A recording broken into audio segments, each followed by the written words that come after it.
নমস্কার বন্ধুরা, টুকি কিচেনে সবাইকে স্বাগত জানাচ্ছি। আগের ভিডিওতে আমি আপনাদের সঙ্গে ইডলি রেসিপি শেয়ার করেছিলাম, আর আজকে ইডলির সঙ্গে খাওয়ার জন্য চাটনি আর ডাল রেসিপি শেয়ার করব। তাই কড়া গরম করে কড়ার মধ্যে দিয়ে দিয়েছি কিছু পরিমাণে বাদাম। কিছু সময় ধরে নাড়াচাড়া করে বাদামগুলোকে একটু হালকা ভেজে নেব। বাড়িতে এইভাবে একবার চাটনি বানিয়ে দেখবেন, পুরোপুরি পারফেক্টভাবেই তৈরি হবে। বাদামের কালারটা চেঞ্জ হয়ে গেছে। এই অবস্থায় বাদামগুলোকে নামিয়ে নিলাম।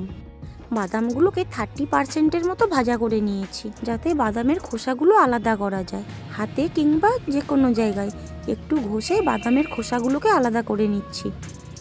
যতটা সম্ভব পরিষ্কার করে বাদামের খোসাগুলোকে আলাদা করে দিতে হবে।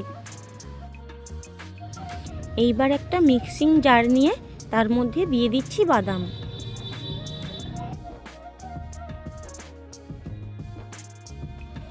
এইবার দিয়ে দিচ্ছি কিছুটা পরিমাণ নারকেল। বাদামের অর্ধেক পরিমাণের মতো নারকেল দিতে হবে। আমি নারকেলগুলোকে ছোট টুকরো করে দিয়ে দিচ্ছি। আর নারকেলের পিছনের দিকে যে লাল খোসাটা, সেটাও বাদ দিয়ে দিয়েছি। ইডলি বানানোর জন্য একদিন আগে থেকেই চাল লাল ভেজাতে হয়, আর ওই একদিন আগে থেকেই শক্ত খোসাসহ একটা নারকেল ছাড়িয়ে যদি ফ্রিজে রেখে দেন, পরের দিন নারকেল ছাড়ালে আর লাল খোলসটা উঠে আসবে না। এইবার দিয়ে দিচ্ছি ছোট করে কেটে রাখা 3 থেকে 4 টুকরো আদা, 8 কোয়া রসুন ও অর্ধেক পেঁয়াজ। আদা, পেঁয়াজ ও রসুনটা খুব সামান্য পরিমাণেই দিতে হবে। এইবার পরিমাণ মতো জল দিয়ে একটা মিহি পেস্ট বানিয়ে নেব। বন্ধুরা, ইডলি সহ চাটনি রেসিপি একবার বাড়িতে বানিয়ে খাবার অনুরোধ থাকলো। আর ভালো লাগলে প্লিজ বন্ধুরা চ্যানেলটি সাবস্ক্রাইব করে দিয়ে আমাকে সাপোর্ট করবেন। তো আমি একটা মিহি পেস্ট বানিয়ে নিয়েছি, আর বানিয়ে নেওয়ার পর এই পেস্টটাকে একটা বাটির মধ্যে ঢেলে নিচ্ছি।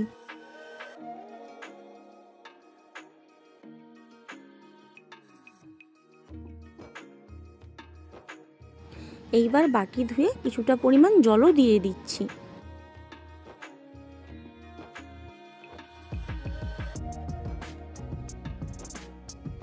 চাটনির জন্য ব্যাটারের ঘনত্ব ঠিক এই রকমই রাখতে হবে। আশা করি আপনারা সেটা দেখে বুঝতে পারছেন। এইবার এই ব্যাটারের মধ্যে দিয়ে দিচ্ছি পরিমাণ অনুযায়ী লবণ, আর মিশিয়ে নিচ্ছি।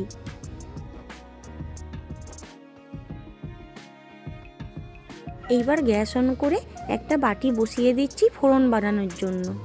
বাটি দেখে নিশ্চয়ই বুঝতে পারছেন যে গ্রাম বাংলায় বেশিরভাগ বাড়িতে উনুনে লঙ্কা ভাজার জন্য এইরকম একটা বাটি থাকে।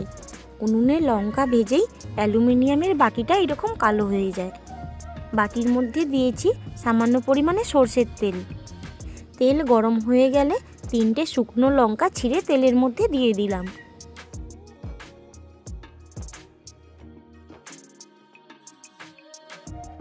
এইবার দিয়ে দিচ্ছি 1 চামচের মতো কালো সরষে, আর দিয়ে দিলাম কিছুটা পরিমাণ কারি পাতা। সব কিছু একসঙ্গে ভালোভাবে ভেজে নেব।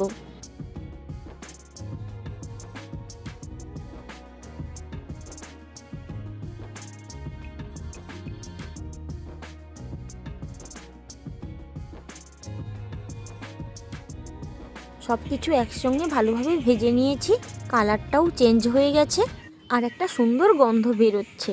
এই সময় এই ফোড়নটা চাটনির ব্যাটারের মধ্যে দিয়ে দিলাম, আর একটু মিশিয়ে নেব। ইডলি খাওয়ার জন্য বাদাম ও নারকেলের চাটনি রেসিপি পুরোপুরি তৈরি, আর একদম পারফেক্টভাবেই তৈরি হয়েছে। রেসিপিটি আপনাদের কেমন লাগলো বন্ধুরা, প্লিজ কমেন্টে জানাবেন। এইবার আপনাদের সঙ্গে ডাল তৈরির রেসিপি শেয়ার করব।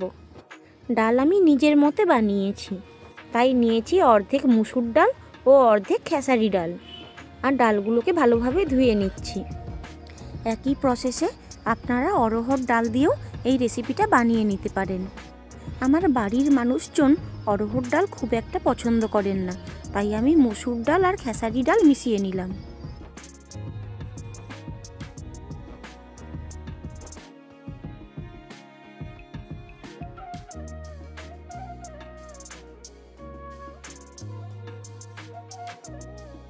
ডাল 3-4 বার ভালোভাবে ধুয়ে একটা কুকারের মধ্যে নিয়ে নিচ্ছি।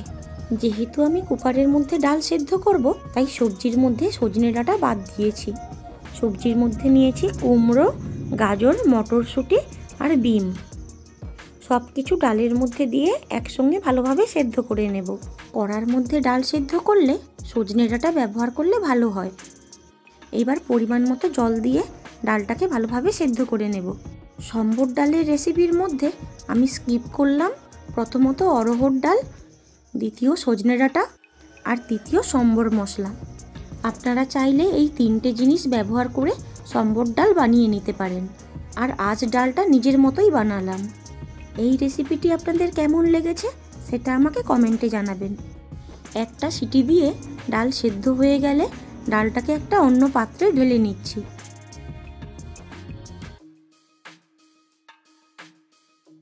এইবার ডালের মধ্যে পরিমাণ মতো হলুদ দিয়ে একটা ডাল কাটা দিয়ে ভালোভাবে পিষে নিচ্ছি। বন্ধুরা, আপনারা এইভাবেও একবার ডাল বানিয়ে খেতে পারেন, আশা করি ভালো লাগবে। আর ফোড়নের জন্য কিছু মশলা নিয়ে নিয়েছি।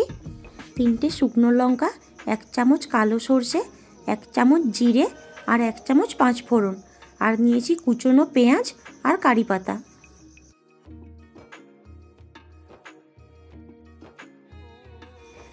তারপর কড়াতে দিয়ে দিলাম সর্ষের তেল। আর তেল ভালোভাবে গরম হয়ে যাওয়ার পর প্রথমে গোটা মশলা ও কারি পাতা দিয়েছি, আর সেগুলো ভাজা হয়ে গেলে তারপরে কুচনো পেঁয়াজ দিয়ে আর একবার ভালোভাবে ভেজে নিচ্ছি। সরি বন্ধুরা, এই ভিডিওটা এখানে স্কিপ হয়ে গেছে, তাই মুখে বলে দিলাম।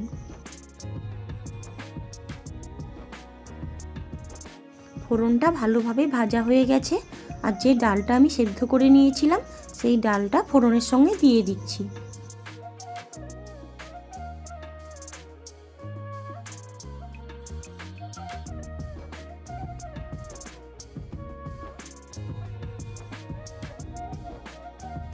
এবার ডালের মধ্যে দিয়ে দিচ্ছি স্বাদ অনুযায়ী লবণ, আর ভালোভাবে মিশিয়ে নিচ্ছি। আরও একবার ডাল কাটা দিয়ে ডাল ও সবজিগুলোকে একটু পিষে নিচ্ছি।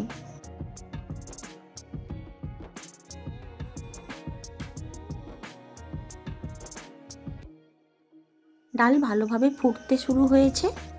আমি একটু কাসৌরি মেথি নিয়ে আগেই হাতে ঘষে রেখেছিলাম। এইবার সেই মেথিটা ডালের মধ্যে দিয়ে দিলাম আর ভালোভাবে মিশিয়ে নিচ্ছি।